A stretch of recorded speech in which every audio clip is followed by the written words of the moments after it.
साथियों नमस्कार। आप सभी का आपके अपने YouTube चैनल सुभी क्लासेस के ऑनलाइन प्लेटफॉर्म पर हार्दिक स्वागत, अभिनंदन।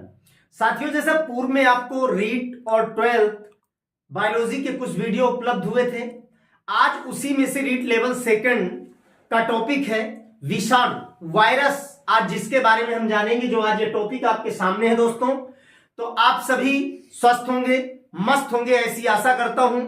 और जो वीडियोस आपको उपलब्ध हो रहे हैं, ये भी आशा करता हूं कि आपको पसंद आ रहे होंगे, क्योंकि जिस तरह से मुझे देखने को मिलता है व्यूज और लाइक सब्सक्राइब, तो आप सभी का बहुत बहुत धन्यवाद है।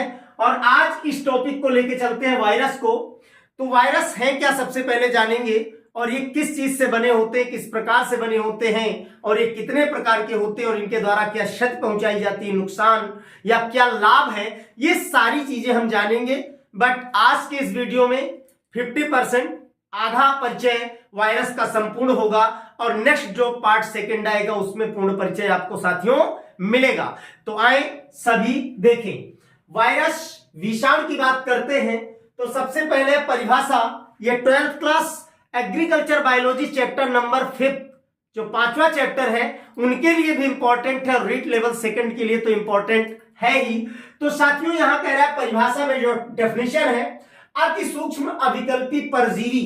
क्या कह रहा है? अति सूक्ष्म, बहुत ही सूक्ष्म होते हैं, नागण्य होते हैं, बहुत ही नग्न होते हैं, अविकल्पी जिनका कोई विकल्प नहीं, परजीवी। परजीवी, पर माने दूसरों पर, जीवी माने जीवन यापन करने वाले, अकोशिकीय जिनमें किसी प्रकार की कोशिका नहीं पाई जाती, या यूं कह दूं किसी प्रकार का कोशिकीय संगठन नहीं होता है, या कह दूं कोशिकीय संगठन का दोस्तों पूर्ण अभाव होता है। तो अकोशिकीय तथा विशिष्ट न्यूक्लियो प्रोटीन कण होते हैं। क्या क्या मैंने कहा? अति सूक्ष्म होते हैं, अति सूक्ष्म के अलावा क्या होते हैं? अकोशिकीय होते हैं, और उसके अलावा न्यूक्लियो प्रोटीन के कण होते हैं, परजीवी होते हैं, अविकल्पी होते हैं। बस उन्हें क्या कहा जाता है साथियों? वायरस कहा जाता है। खोज किसने की? तो एक वैज्ञानिक थे जो रूसी वनस्पति शास्त्री थे, जिनका नाम था इवानोवस्की। उन वैज्ञानिकों के द्वारा खोज की गई, जो आपके सामने लिखा है 1892 में, यानी 1892 में इवानोवस्की के द्वारा क्या की गई? विषाणु की साथियों खोज की गई, विषाणु को खोजा गया, वायरस को खोजा गया। उसके बाद बिंजेरिक जो है पादप विज्ञान के अंतर्गत संबंधित है, तो मीन्स पादप विषाणु के बारे में इन्होंने सबसे पहले बताया। किसने बताया?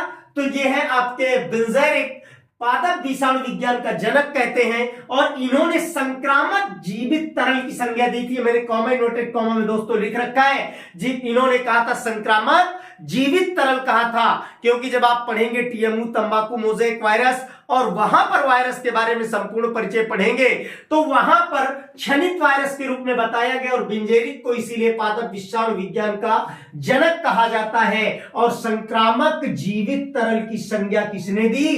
तो बिंजेरिक नामक वैज्ञानिक ने वायरस को जीवित तरल की संज्ञा दी।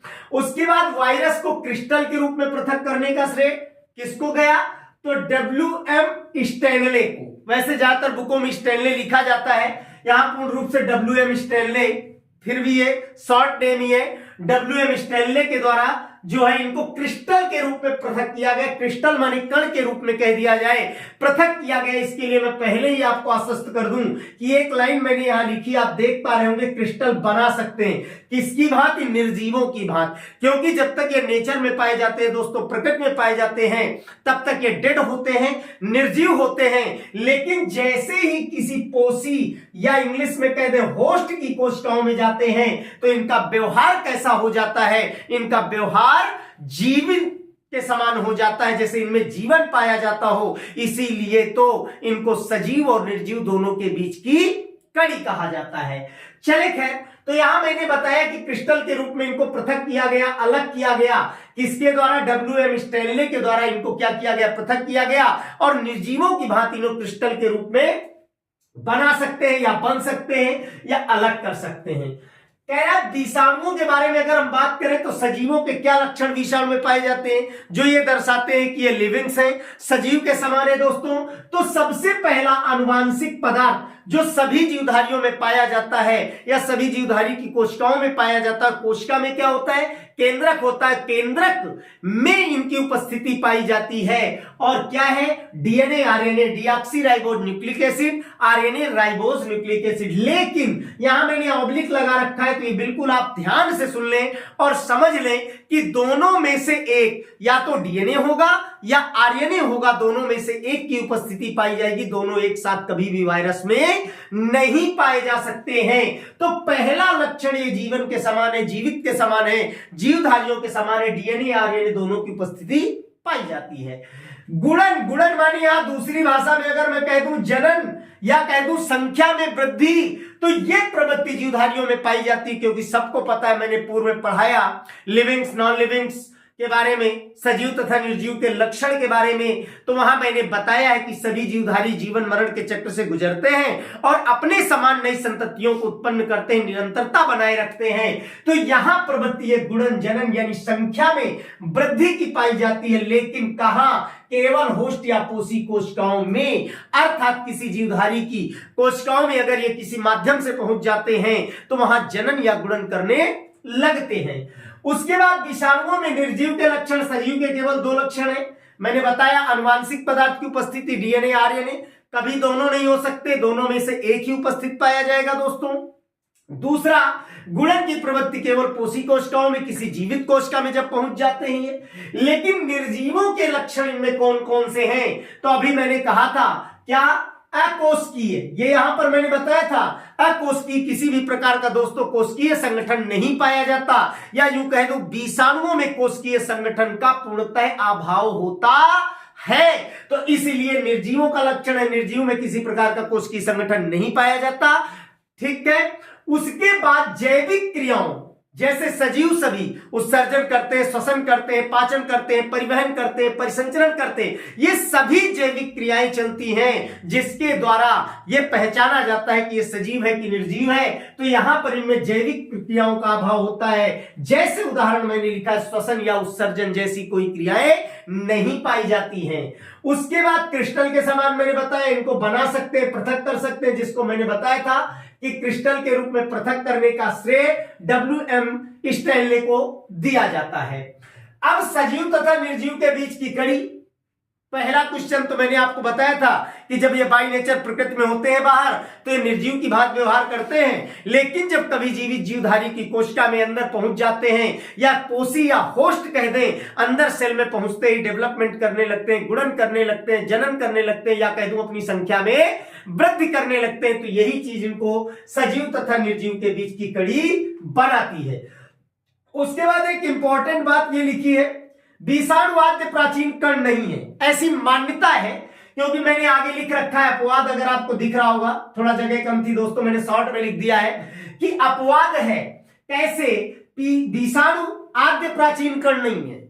आद्य प्राचीन कण जब नहीं है तो अत्यंत विशिष्ट अधिपरजीवी, जबकि यहां पर क्या मैंने लिखा है? केवल परजीवी, अविकल्पी परजीवी, अति सूक्ष्म विकल्पी परजीवी, और यहां कह रहा है अधिपरजीवी, जो कि अपवाद है, जिसका कोई निराकरण नहीं है। अच्छा दोस्तों, एक बात और है कि नियम जो होता है वो सर्वथा सत्य होता है। नियम नियम होता है, अपवाद कभी नियम नहीं होता है। तो ये निश्चित ध्यान रखें कि इस लाइन पर अगर हम बात करते हैं तो आद्य प्राचीन कण है, ये मत है, ये जरूरी नहीं कि इस बात को सभी स्वीकार करें। और कहा गया अत्यंत विशिष्ट, जबकि लिखा गया अति सूक्ष्म। यानी विशिष्ट का मतलब क्या होता है? विशेष। सूक्ष्म का मतलब क्या होता है दोस्तों? छोटा। अधिपरजीवी है, जो कि क्या है? अपवाद है। उसके बाद विषाणु की संरचना की बात करें, स्ट्रक्चर इसका कैसा होता है, तो सबसे पहले मैं पढ़ूंगा और आपको डायग्राम के माध्यम से बताने का भी प्रयास करूंगा। क्या प्रोटीन के आवरण से घिरे हुए न्यूक्लिक अम्ल है? क्या होता है? प्रोटीन के आवरण से घिरे हुए जो न्यूक्लिक अम्ल है, और आवरण पाया जाता है जो प्रोटीन का, वो कैप्सिड कहलाता है, जो कि बहुत सी इकाइयां होती हैं, बहुत सी इकाइयों का बना होता है। और सच बता दूं, जब यही परिपक्व हो जाता है तो इसे ही हम क्या कह देते हैं? वीर्यान कह देते हैं। क्या कह देते हैं? वीर्यान कह देते हैं। ये लाइन लिखी है तो ध्यान देंगे, प्रोटीन के आवरण से घिरे हुए न्यूक्लिक अम्ल है। अगर पूछ लिया जाए कि कैसी संरचना होती है तो मींस प्रोटीन के आवरण से घिरे हुए न्यूक्लिक अम्ल होते हैं दोस्तों। और उसके अलावा कह रहा है आवरण प्रोटीन का जो बनाता है वो कैप्सिड कहलाता है। आवरण कह दो या कैप्सिड कह दो, जो घेरे हुए हैं प्रोटीन की, उसमें बहुत सी इकाइयां पाई जाती हैं। और उसके अलावा मैंने तुरंत यहां से बताया था कि परिपक्व विषाणु कण वीर्यान कहलाता है। न्यूक्लिक अम्ल वीर्यान का 6% भाग निर्मित करता है। इंपॉर्टेंट है क्वेश्चन कि परिपक्व विषाणु कण क्या कहलाता है, तो दोस्तों वीर्यान कहलाता है। और न्यूक्लिक अम्ल वीर्यान का कितना भाग बनाता है, तो 6% भाग का निर्माण करता है। कौन? न्यूक्लिक अम्ल वीर्यान का 6% निर्मित करता है। और उसके अलावा परिपक्व विषाणु क्या कहलाता है? वीर्यान कहलाता है। उसके अलावा अगर संरचना में जो आवरण है वो किसका है, तो प्रोटीन का आवरण वायरस में पाया जाता है। ये ध्यान रखना इंपॉर्टेंट है। आवरण को कहते क्या है, तो कैप्सिड कहते हैं, जो प्रोटीन की बहुत सारी इकाइयों से बना होता है, बहुत सारी इकाइयां पाई जाती हैं। प्रोटीन कवच 94% भाग बनाता है। कौन भाई? प्रोटीन कवच क्या करता है? 94% भाग का दोस्तों निर्माण करता है, जो एक पतली पूंछ के रूप में होता है। अभी बताऊंगा कौन सी पतली सी पूंछ होती है, कहां प्रोटीन पाई जाती है और कौन सी संरचना होती है। उसके बाद नोटेड बात है, वायरस संक्रमित कोशिकाएं रक्षा हेतु इंटरफेरॉन उत्पन्न करती हैं। क्या उत्पन्न करती है दोस्तों? इंटरफेरॉन। अब प्रश्न बनता है कि इंटरफेरॉन क्या है, तो एक प्रकार का प्रोटीन होता है इंटरफेरॉन, और जो प्रतिरक्षा प्रणाली बनाता है। क्या बनाता है दोस्तों? प्रतिरक्षा प्रणाली बनाता है, इम्यूनिटी प्रदान करता है। इसलिए इंटरफेरॉन का उपयोग दोस्तों किसके रूप में? औषधि के रूप में, दवाओं के रूप में किया जाता है। पुनः रिपीट करता हूं, वायरस संक्रमित कोशिकाओं या कोशिकाएं रक्षा एक इंटरफेरॉन उत्पन्न करती हैं। इंटरफेरॉन एक प्रकार की प्रोटीन है। अगर यहां आपको दिख रहा हो तो मैं लिख देता हूं कि इंटरफेरॉन एक प्रकार की प्रोटीन होती है। उपयोग क्या है? दवा बनाने में। कार्य क्या करता है? तो प्रतिरक्षा बढ़ाने का या निर्माण करने का कार्य करता है।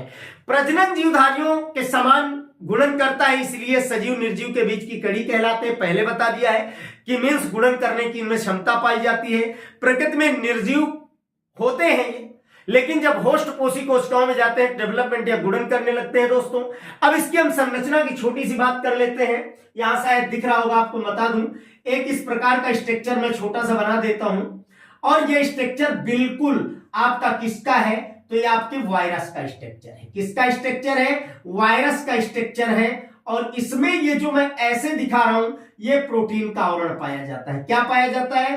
प्रोटीन का आवरण पाया जाता है। अब प्रोटीन का आवरण पाया जाता है, तो यहां पर क्या पाया जाता है? यहां पर मैं लिख देता हूं डीएनए। अब ये जरूरी नहीं दोस्तों कि डीएनए ही पाया जाए। डीएनए के अलावा मैंने कहा था 2 में से एक आरएनए पाया जा सकता है। मनुष्य का सिर आपने देखा होगा, बिल्कुल ये हेड है, ये सिर है।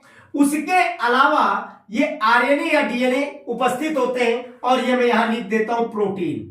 पूरी ये जो संरचना दिखाई दे रही है, ये सीधा सीधा मैं कह दूं प्रोटीन का आवरण होता है, जिसको घेर करके रखता है, जिसे मैंने आपको बता दिया है। ये भी लिख देता हूं, आवरण को कहते क्या है? कैप्सिड कहते हैं दोस्तों। क्या कहते हैं? कैप्सिड कहा जाता है। और उसके अलावा अगर मैं बात करूं तो इसमें और संरचनाएं पाई जाती हैं, जैसे पुच्छ कोर है, पुच्छ प्लेट है, और पुच्छ सूत्र है, स्पाइक है। तो ये संरचना जो यहां पर है, इसे स्पाइक कहा जाता है। स्पाइक एक कांटेदार संरचना होती है। और ये क्या है आपका? तो पुच्छ कोर। क्या कहेंगे इसे? पुच्छ कोर। जगह थोड़ी कम है दोस्तों, पुच्छ कोर कहा जाता है। और इसके नीचे की जो संरचना है, ये क्या कहलाती है? पुच्छ कहलाती है। और इसे क्या कहा जाता है? पुच्छ प्लेट। अगर नहीं दिख पा रहा है आपको तो मैं बोल रहा हूं, उसको सुने, डायग्राम भी नहीं दिख रहा हो तो भी, कि मीन्स एक किस प्रकार की संरचना, अगर वहां नहीं दिख रहा हो तो मैं एक छोटी संरचना यहां भी दोस्तों बना देता हूं। इस तरह की एक संरचना होती है, जिसे हम वायरस कहते हैं। और यहां डीएनए आरएनए पाए जाते हैं, जो इस प्रकार का आवरण पाया जाता है। ये क्या होता है आपका? ये प्रोटीन होता है दोस्तों। ये क्या होती है? तो यहां मैं बता देता हूं, इसे पुच्छ कोर कहा जाता है, इसे मीन्स पुच्छ प्लेट कहा जाता है, ये पुच्छ सूत्र कहलाते हैं, और ये पुच्छ कोर कहलाता है। ठीक है, और ये प्रोटीन का आवरण होता है। तो इस तरह की विशिष्ट संरचना जो होती है वो क्या कहलाती है? वायरस कहलाती है। और ये भाग इसका सिर होता है, हेड होता है।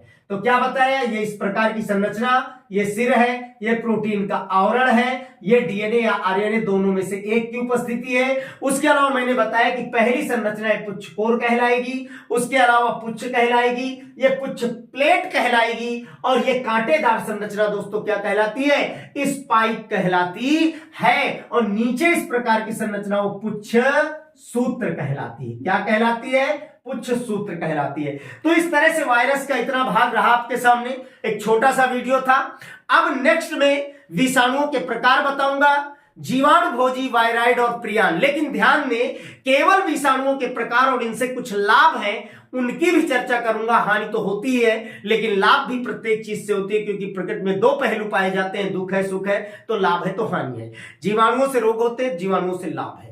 कवक से रोग होते हैं या नुकसान होता है तो लाभ है। शैवाल से हानि है तो लाभ है। उसी तरह से विषाणुओं से भी मैंने कहा कि अगर विषाणु द्वारा संक्रमित कोशिकाएं रक्षा हेतु इंटरफेरॉन उत्पन्न करती हैं तो है क्या, प्रोटीन। और मैंने कहा प्रतिरक्षा प्रणाली को बनाने का कार्य करता और दवाओं के रूप में उपयोग करते हैं। विषाणुओं के प्रकार आपका सिलेबस है, रीट में है, उसके अलावा अन्य बुकों में है, लेकिन रीट में तो टॉपिक ही दिया गया है। बाकी जीवाणु भोजी कोई ऐसा मैटर नहीं, लेकिन छोटा मैटर है, जरूर बताऊंगा। और जीवाणु भोजी क्या होते हैं और गंगा नदी का पानी कैसे साफ होता है यह आपको पता होगा। और आगे आने वाले समय में जीवाणु भोजी, वायरॉइड और प्रियान के बारे में संपूर्ण जानकारी दूंगा। तो साथियों, तब तक के लिए नमस्कार, धन्यवाद सभी को। चैनल को लाइक करें, सब्सक्राइब करें, शेयर करें, और फिर मिलते हैं वायरस का पार्ट 2 लेकर के। तब तक के लिए धन्यवाद।